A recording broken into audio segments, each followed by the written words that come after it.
Hey, welcome to Bikes, Boats, and Bivouacs. We're on our first trip of the year, out to Knoebel's Campground in Elysburg, Pennsylvania.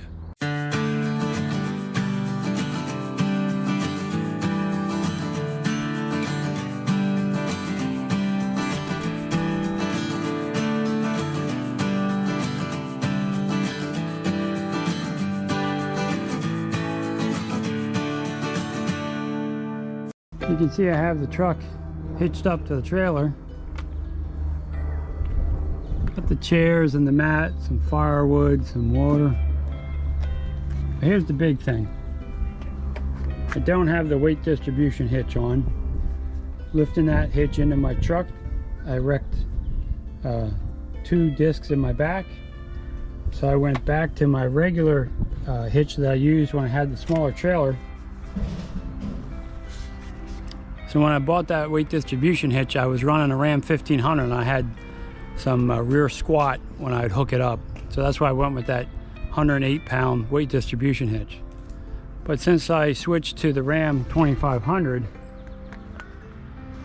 and you can put 900 pounds on this hitch and tow around 10,000 pounds. And if you notice, there's no squatting at all in the back of this truck. So the only other thing I'll do, this is a short trip, so I'm going to see how it runs with this rig set up the way I have it, and if it does well, I have the ball and the sway control arm that I can put on there. So if this works well, then I'm going to install that sway control and I'll take off the brackets from the weight distribution hitch.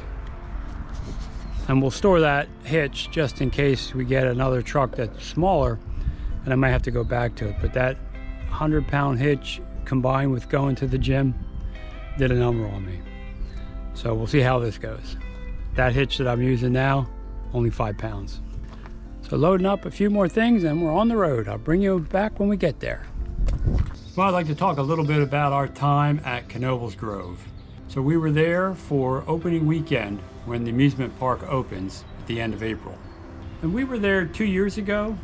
Last year, there were torrential rains, so we skipped that year and decided to go back this year. It was also Callan's birthday, so we celebrated his birthday up there. In this video, you can take a look at our site. We're in the Klondike section, which is the 50 amp service area. Now I only need 30, but we had booked those sites a while ago. So we liked them and went back to them. There are lots of other sites in the campground. There are 30 amp sites. There are no hookup sites. There's tent sites that have a platform to put your tent on. So you'll see some of those. They also have a ton of cabins and cottages that you can rent if you don't have a camper. So there's an easy way to stay next to the amusement park if you choose to do that. And when you camp at Knoebel's, they don't have water and sewer hookups. They do have a dump station. So you got to fill your tank when you first get there. Right when you come in, there's water hoses all along the side here that you can fill up. Okay, we made it to our site. We are in Klondike 5. You can see right there is Klondike 5.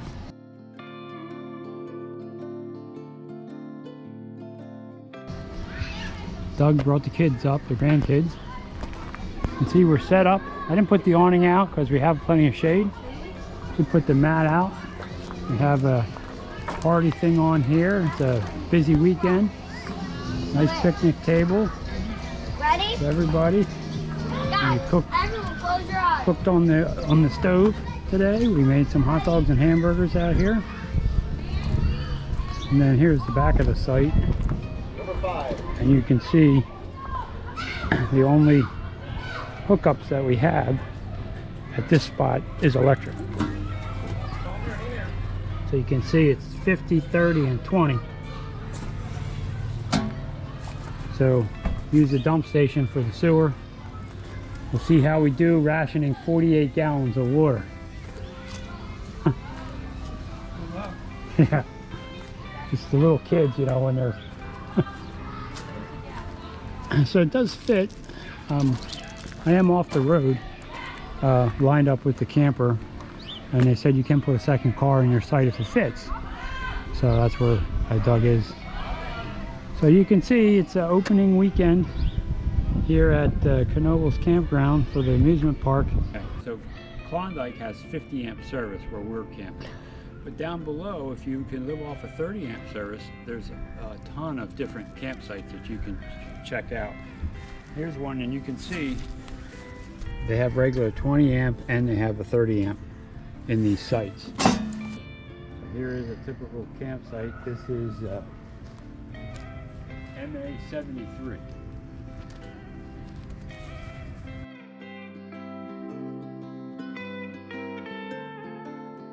They do have tent sites that are on raised platforms, so you can put your tent on the platform. So it's another option for people camping.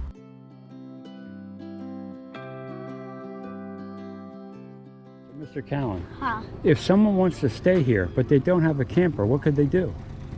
They could go to a cabin. Well, let's check out some of the cabins, take a Okay. look at. So you can see there's a lot of cabins here that they can rent.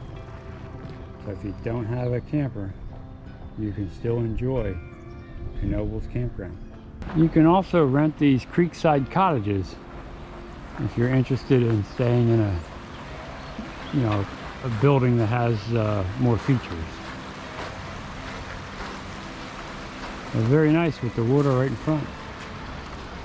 As far as hookups, is the electric hookup only. Now we have a full bathroom with tanks, so we can get through a weekend with no issues. But they have multiple bathhouses throughout the park that have showers, toilets, washing machines, and sinks.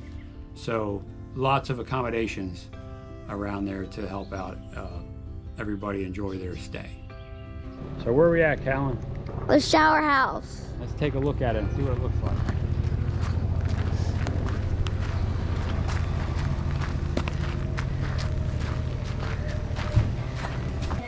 This is the shower house. They have stalls. They're cleaned every morning. And we got some sinks over here, huh? And then here's some showers. They're big. And there's toilets there now. Okay, yeah, this way. There's toilets there. But what's so unique about this bathhouse, Callan, besides the gang toilets? What do they have? Outside toilet. Let's check them out. Here's an outside shower that you go directly into it yourself. Hope someone's in there. Yep. And then here's an outside toilet. And they're all the way around the building, right? Let's show the other ones. It really is a good place for maybe family reunions because they have lots of different ways to stay, right? So folks that don't have a camper can stay in a cabin. A bunch of folks could go in on a cottage that sleeps quite a few, and those that have campers, could utilize the RV sites.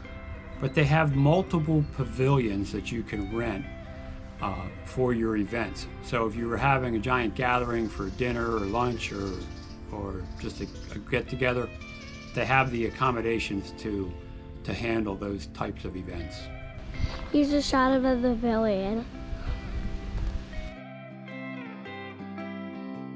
Because none of the sites at the Knoebel's campground have sewers, they need to have lots of dump stations. And I had counted 6 dump stations that I had seen at the campground. And when we left, we had no wait. We were the second person in there, and there are 6 of them. So it only took us 15 minutes to get everything set up and done, and then we were on our way. So there's a number of different dump stations since they don't have sewer sites here. The one we're at is right by gate 4, and there's 2 dump stations here, and across the street there's several more. So let's check it out. So here's their dump station, and of course the water to rinse out your system. Right there it is. So that's good. And you see another one right there. And then right outside of gate 4 on Campground Road, there's a number of other dump stations. Try to get everybody through. They do allow an extra car at the site if it will fit on your site. So you can park an extra car at your site, especially if someone's going to be visiting you while you're camping. And then there's also a lot down near the registration where you can park a car if it wouldn't fit on your site. So they have a couple of options there for you as far as parking. That parking lot is right next to the registration area.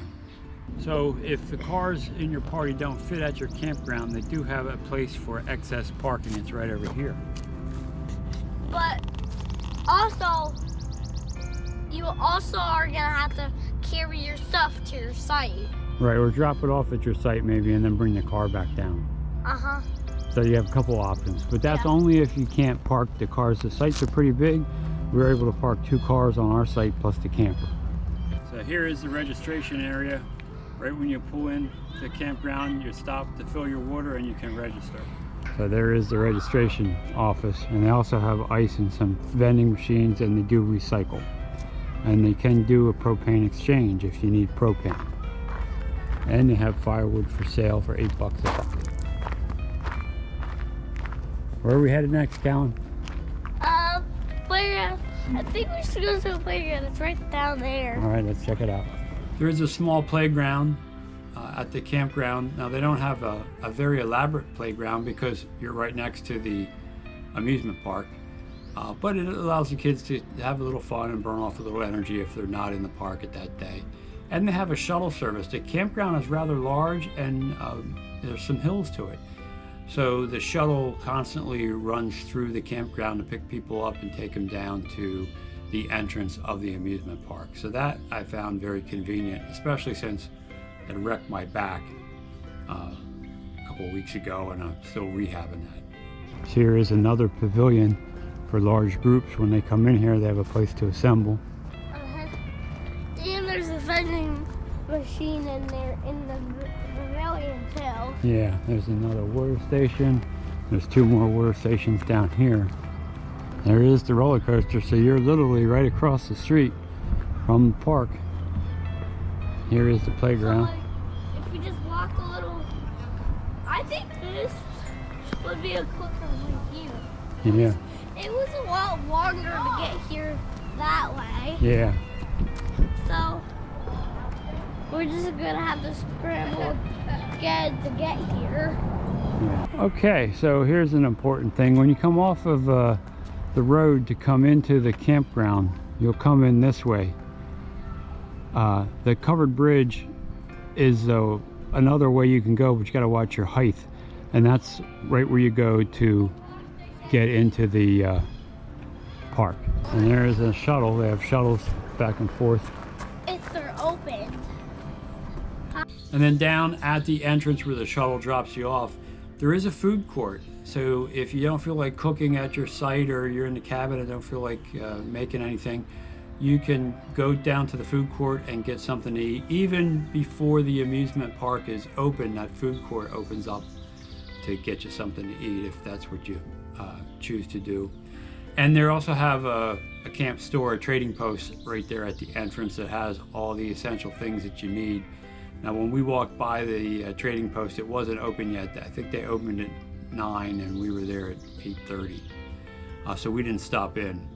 But it's well stocked. It has everything that you'll forget on your site.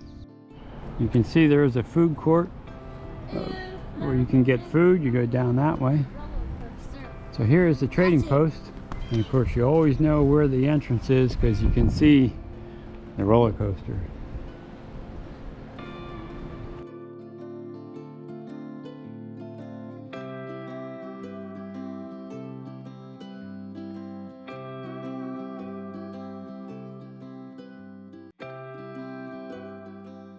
There's the creek. And of course here is the It's pretty crazy. beginning of the park.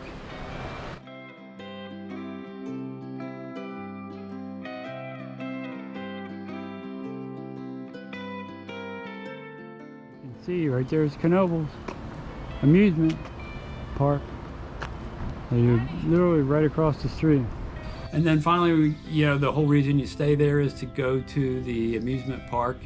It was opening day, so they opened at noon. We did have some damp, chilly weather. It was Callan's birthday party. He turned 6, so he wanted to go on all the rides, and Brandon and Samantha, my son and daughter-in-law, and my granddaughter Briella made the trip for the day, and we went over to the amusement park. Now, I couldn't go on any rides this year because of my back, and I had some limited time over there, but I managed to get some video of some of the rides that they went on, and I'll put those in right here.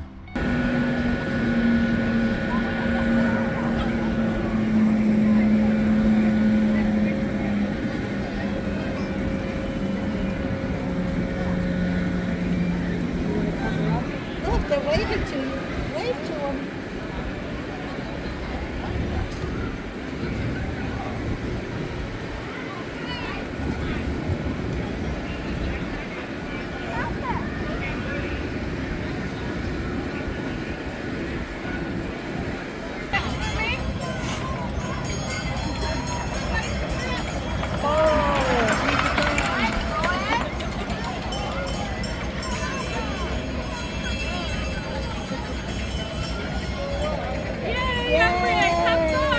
Keep pushing. Keep going.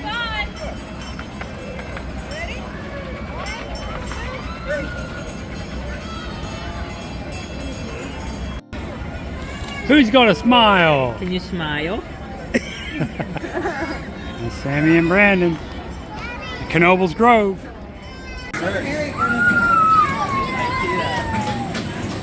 Hey, Mr. Emmerich.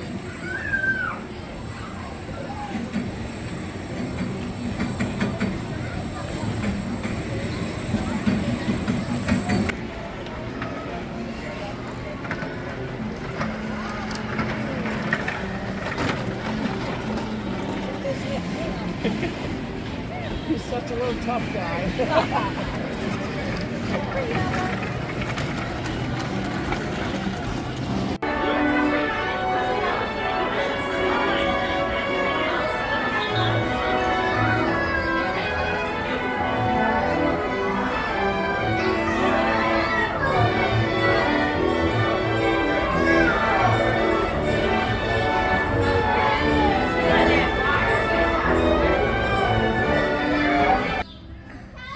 And the camping trip ends with a Callan Becker fire. Hey, if this video helped you or you enjoyed this video, consider subscribing to the channel. It's free, it helps me out a lot. Also, ring that bell, you'll be notified every time I put up a new video, and give the video a thumbs up. That helps it be seen by a wider audience. But more important than all that, go have some fun out there. Hey, thanks for watching.